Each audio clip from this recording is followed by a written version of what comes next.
Nahihirapan ba kayo mag-trade ng ranging or consolidation market? Or simply, hindi nyo alam paano i-approach yung paghahanap ng proper opportunity at right execution? Well, if you want to learn more, this video is for you. What is good mga champion and welcome back to another video. So for today's video guys, I will share with you on a step-by-step thought process how you can trade a ranging, sideways, or consolidation market. So for most people, nahihirapan silang i-execute yung trade or simply maghanap ng right opportunity. So, the idea of trading a consolidation market is to take advantage ng range ng equal highs and lows ng market structure. Again, I will walk you through the process, paano nyo i-trade to, so please watch the rest of the video.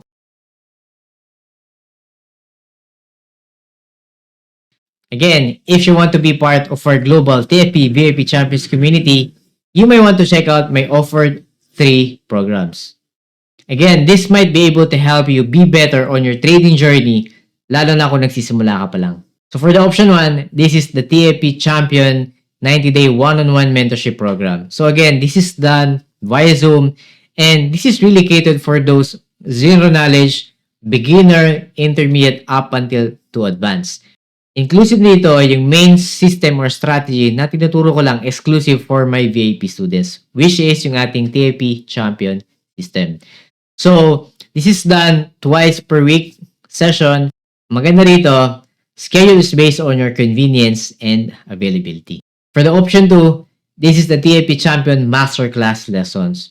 So, I have managed to prepare 28 masterclass lessons.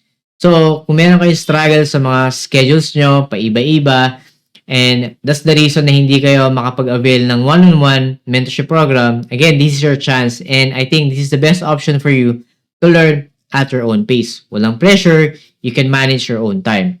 Pero, sulit kasi lahat matututunan mo dito. And lastly, for the option 3, this is the TAP Champion Bootcamp. So, if you want more of a fast track kasi this is a 5 weeks program. So we will be meeting 4 times per week session, and take note, there will be a lot of charting sessions, and of course, you'll be able to learn and master my system in matter of 5 weeks. Alright, so again, the idea of trading a consolidation market, as I've said, is to take advantage of that equal highs and lows range. That is where we make money, yung range na yan. And mostly, tinitignan natin yan on higher time frame. So, the difficulty lies wherein yung mga traders is usually nag-trade saan? Doon sa lower time frame range. Okay? Tandaan nyo guys, yung lower time frame consolidation, yung range na napaka-liit na lang ng gap na pwede nyo i-trade. Okay? For experienced traders, there's still possibility. But then again, I don't advise na mag-trade kayo ng consolidation on lower time frames. Kasi bakit? Wala nang enough range yung itatakbo ng market, as I said. So, again, normally, when I look for opportunity, lalo na kung consolidation market, I always try to make sure na I always see the structure on a higher time frame. Okay? So, simply, mas magandang i-trade yung mga higher time frame consolidation rather than lower time frame consolidation. Kasi bakit? Mas malawak yung pwedeng igalaw ng price, and from that, I can look for a short-term opportunity. That was happened dito sa trade na to, and I'll walk you through the process step by step paano ako nakakuha ng trade dito. So, kung titignan natin, normally, may criteria ako when it comes to looking for opportunity, lalo na kung ranging. At least, meron tayong dalawang touch, okay, sa equal highs, and dalawang touch sa equal lows, okay? So, kung titignan natin to, this is really a simple consolidation market. So, kung titignan natin, meron tayo dito ang resistance, okay, by structure, di ba? Kasi, it exhibits an equal high nature. So, sabi ko nga guys, paano ba tayo gagawa ng range when it comes to your support and resistance? So, in this case, I will use the lowest point na common sa lahat and the highest point na common din sa lahat, or highest point na pinoprovide nitong reaction. So, again, if I were to plot yung lowest point, possible na probably nag-touch common to every reaction, ay ito yon. And then yung ating highest is ito. So, in that sense, even though tinatansya natin yung resistance area on an average, okay, we can simply put a rectangular plane, alright, or simply a zone in that sense para ma-visualize natin that we are really on a resistance area or zone. So, yan yung ating magiging resistance area. Okay? By structure, right? So, again, this is our resistance area, which means meron tayong equal highs from this range, okay, this touch, and currently, now the market is sitting, saan? Dito sa ating resistance area. So, am I sure na yung market is going up for a breakout or mag-react siya or mag-react pa siya pababa? Okay, no one knows that until we verify dito sa lower time frame. So, before that, I will still plot as well my equal lows, okay, which is yung ating support level. So, there are instances na merong mga ganitong reactions, which means there is some sweep of some liquidities, okay, below. But again, ang point dito, we have an average point of view when it comes to your support. So, ito yan. So, you can consider this as your lowest point when you're going to make a zone. But nevertheless, ang point of interest natin when it comes to opportunity is simply itong nasa resistance. Okay? So, the idea, can we have an opportunity for us to have a sell, okay, going down? Or should we wait na mag-break out itong level pataas so we can take a long position? Either way, ang pinaka-nearest sa ating hinahanap na opportunity is simply selling. Kasi we are on an area of territory ng mga sellers. So definitely, what we're eyeing to look for is a selling opportunity. Okay, so ito yung ating support just to make it simple. Okay, I'll just ignore first itong ating itong lowest week na to. Ignore muna natin yan and let's just focus dito sa ating zone from below. So again, highest and lowest, so that will be my range for my support area. Okay,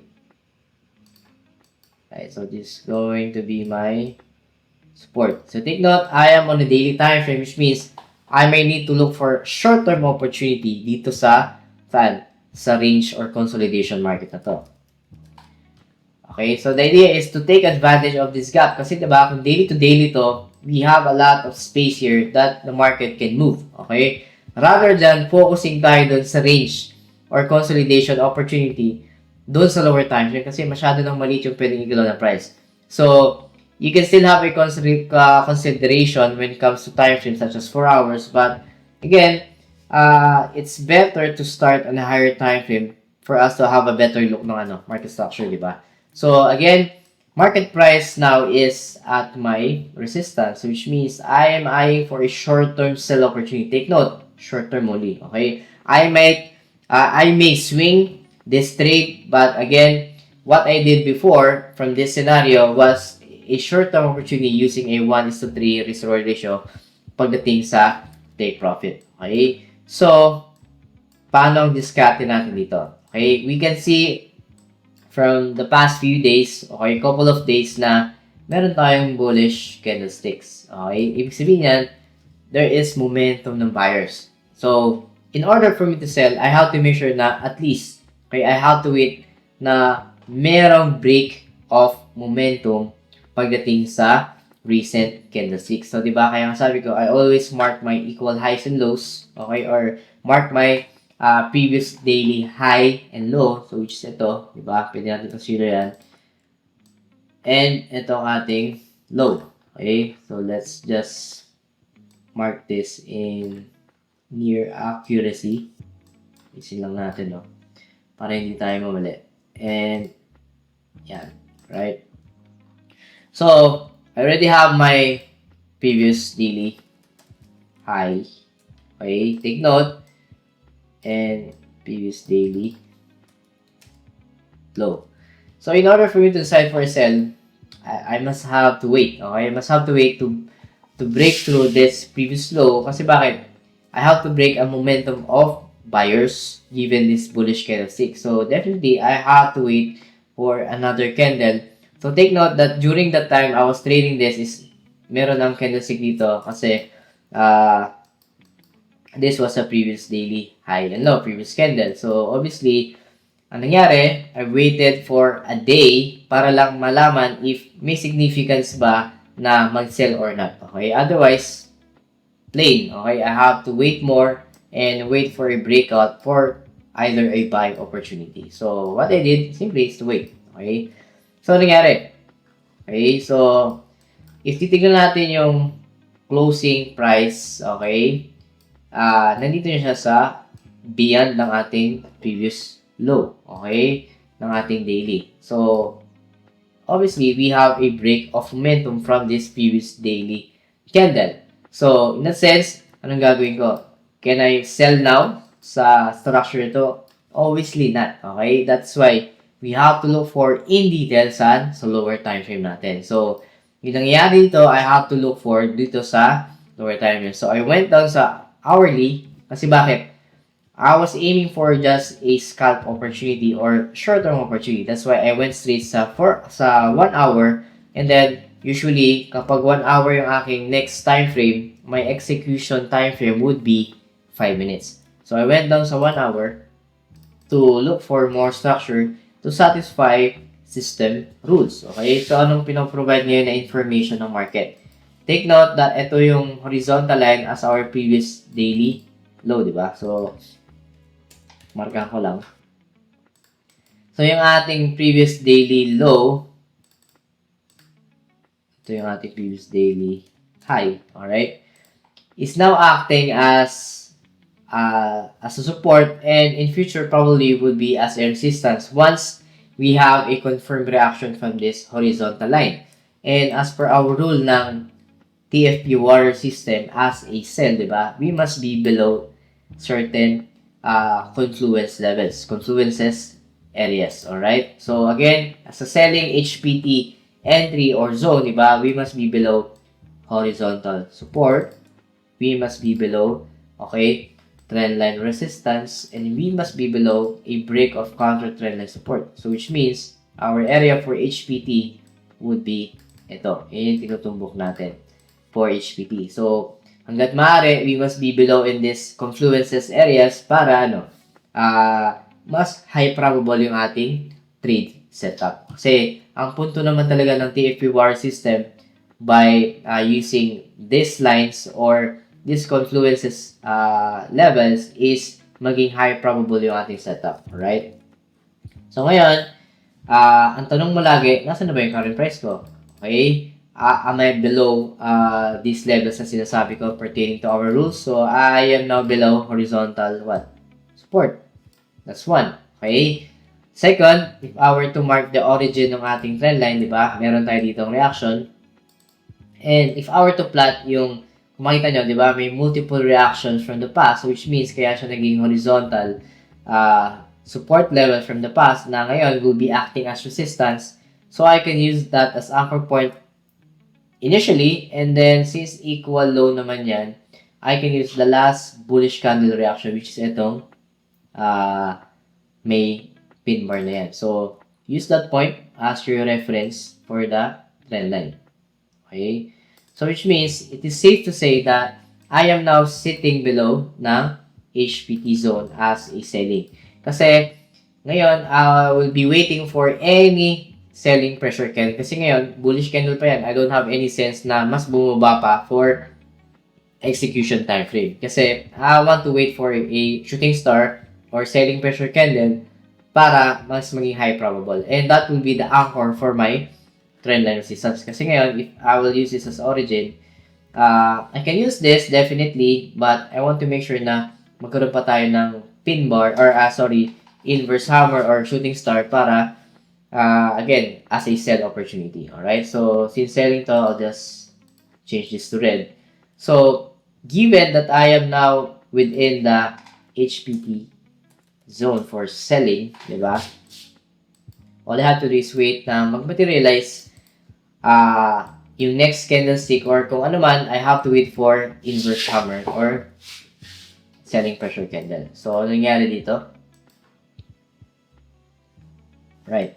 So, from this, do I see any rejection as a selling point of view. Again, kung makita natin, meron tayong selling pressure candle given na mahaba yung sa taas, meaning there is rejection from this previous support, now acting as a resistance. And now, I do have an anchor for my trend line resistance. Okay, so I can use this as my reference point, di ba? So, kung makita nyo, I am now satisfying my TFP warrior confluences. Okay, so ibig sabihin, I am now below horizontal support, now resistance level.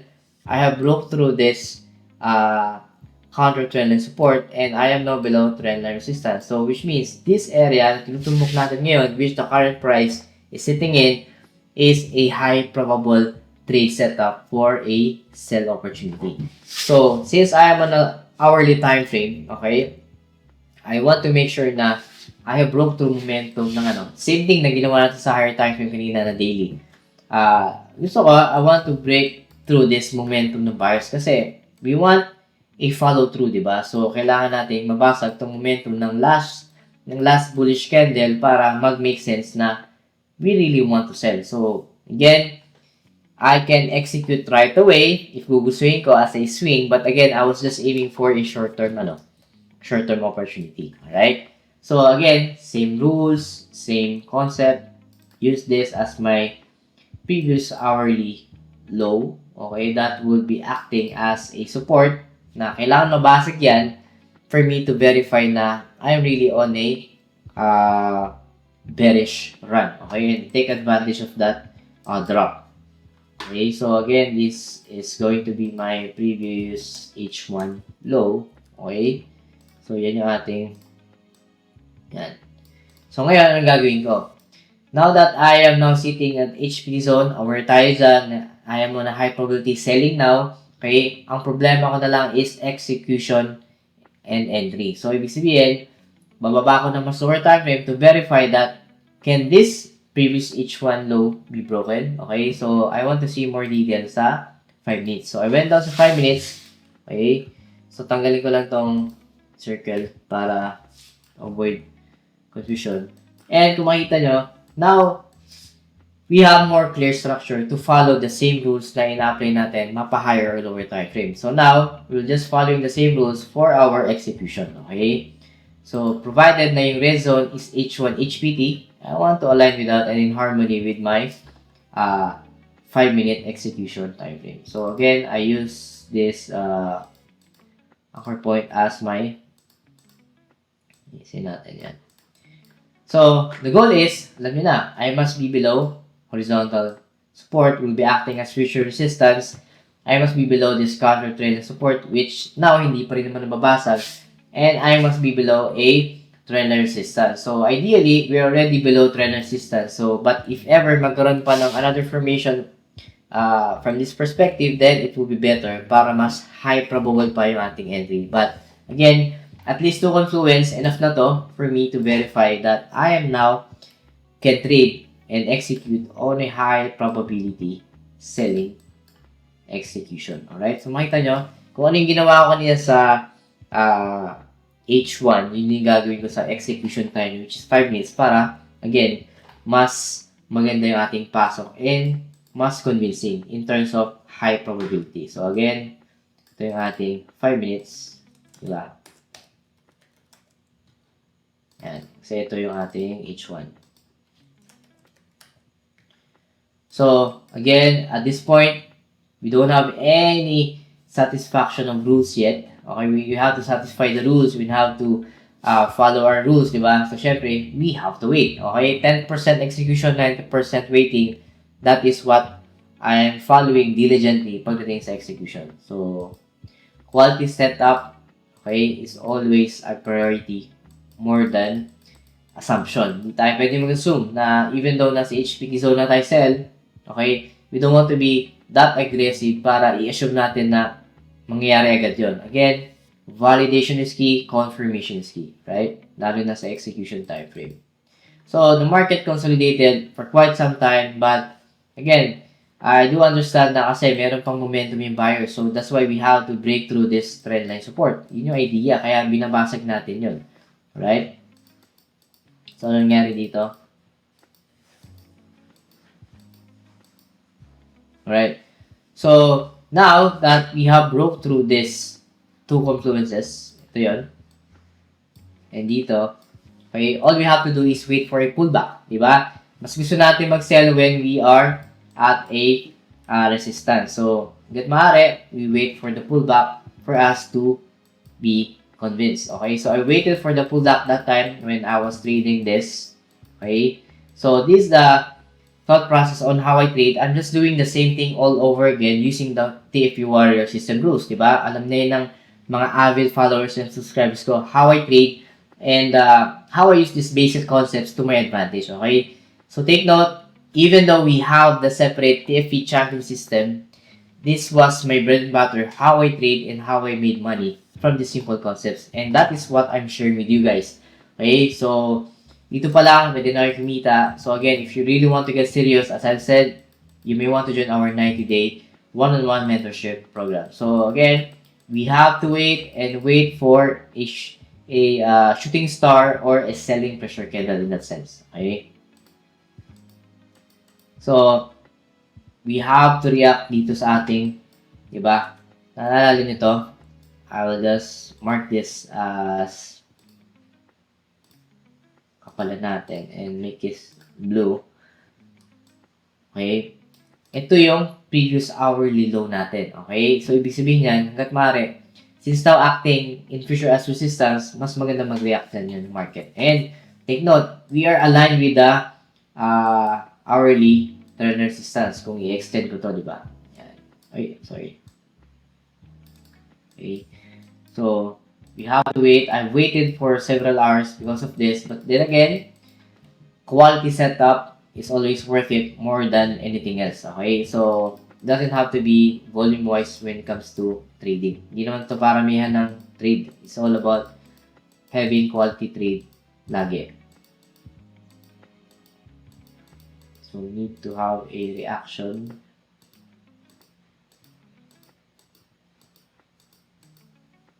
Yeah. Okay. I can remember this shooting star or selling pressure candle. It simply touched my key level of horizontal support. Diba? Acting now as resistance, which means, kung makita nyo, I am now below this, diba? I have broke through this trend line, counter trend support. I am now below trend line resistance, horizontal resistance rather, and I am now below trend line resistance coming from our H1. So again, it totally makes sense na yung tinutumbok natin is HPT zone ng execution time, which is 5 minutes. So, ngayon, what I did was execute a market or instant execution using a, yan, dito ako nag-enter nun. Okay, stop loss, I don't want na tinitipid yung stop loss because I'm already at the short term. So again, I was aiming for a 1:3 risk to reward ratio that time. Just my standard for a less greed approach. So alam naman nyo yan. But if you want more accuracy when it comes to more profit, okay, which you have to wait more, again, taas lang yung timing. But in this sense, okay, 1:3 was my goal that time. And I was just aiming for a short-term trade. Okay? It might take several hours kasi, again, yung aking risk is medyo mataas. Okay? From this point of view, I can lessen my stop loss level along the way using trailing stop or partial profiting. Diba? But again, standard is always 1:3 for me. Okay? I was just aiming for 1:3 reward ratio. Yan. Yan. Okay? Nothing crazy, no? It's all about less greed approach para maging consistent tayo. Okay? I don't want to have this mentality na more. Again, I was like that when I was beginner. I was a beginner, but again, as you mature as a trader, no, you just want to be consistent and be profitable because 1:3 risk to reward ratio, malaki na yan. Okay? If you have a huge account as well. So again, I don't want to be greedy na. Importante is I was always aiming for a compounding growth ng aking capital. Right? So, nangyari, obviously na-trigger ako the following candle. And what happened next? Okay? So, I was on a drawdown for several hours, okay? Tandaan nyo guys, hindi porket drawdown kayo or negative kayo for several hours for quite some time, hanggat hindi tinatamaan yung set yung stop loss, you are not yet a loser, okay? Hindi patalo yung trade nyo. The moment na manual exit nyo yan is the time na talagang nagiging reality na yung losses, okay? So, again, you have to overcome this mental toughness when it comes to monitoring your chart, lalo na kung ikaw ay on a drawdown. Okay? So, again, you just have to stick with your rules, with your analysis, and if you know you satisfy your system rules, then just let it run. Alright? So, what I did was, I let the market run, hindi naman hit yung stop loss, even though I was on a few hours drawdown. Alright?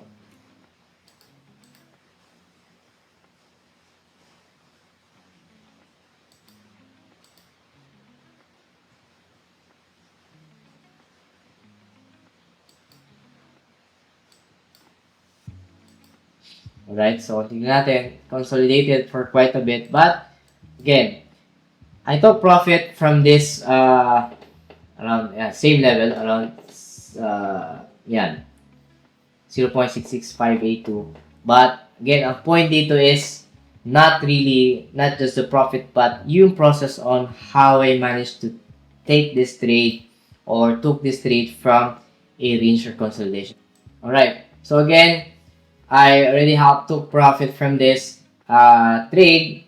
Okay, so importante dito is you follow your system rules. Okay, whatever happens, importante is you know your rules and you already know what you're doing in the first place. So, kailangan meron talaga kayong proven system in the sense. So, again, this is just me showing you how you can look for opportunity on a range, sideways, or consolidation market. Nothing really crazy about this trade. All I had to do was to simply follow my rules and stick with it. It might take some time, but ang importante is hindi ako nag-deviate sa rules ko, okay? That is where consistency comes from. And that is how you be profitable in the long run, okay? Be patient and know how to trade, especially approaching your or having a good approach for your risk management, okay? Kasi bakit? Even though magaling tayo technicals, if we have poor trading psychology and risk management, okay, eventually, you will fail this industry, okay? Kaya importante na marunong tayo mag-manage and balance these three key areas as a skill, di ba? Psychology, risk management, and technical analysis, okay?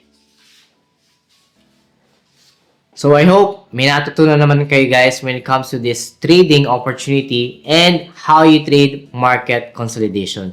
So again, thank you so much to all my TFP VIP champion students all over the globe, subscribers, followers, and sa lahat po ng sumusuporta. So God bless. See you all on the next videos. Bye-bye.